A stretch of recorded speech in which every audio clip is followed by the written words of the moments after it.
आपण असं मोदक भरून घ्यायचे, खोबरं, गूळ, साखर असं अशी पाळी करायची. आपण असं मोदक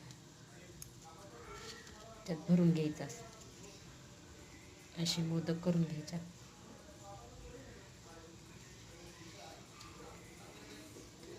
एक अशी केले तर मोदक.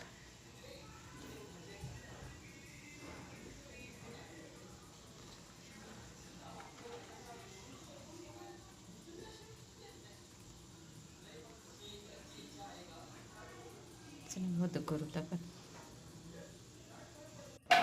तर आपण तळून घेऊ.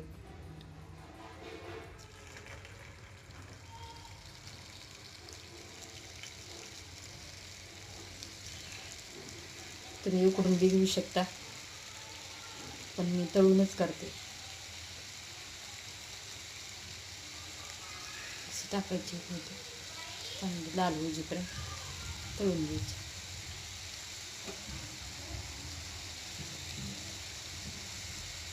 तर आज आहे चतुर्थी, म्हणून आज मोदक केले, गुळ खोबऱ्याचे मोदक.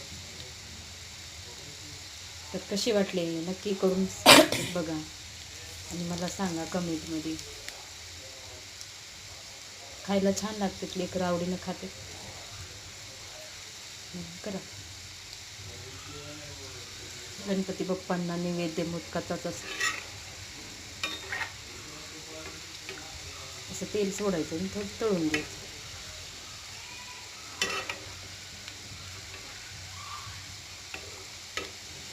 खोबऱ्याचे मोदक.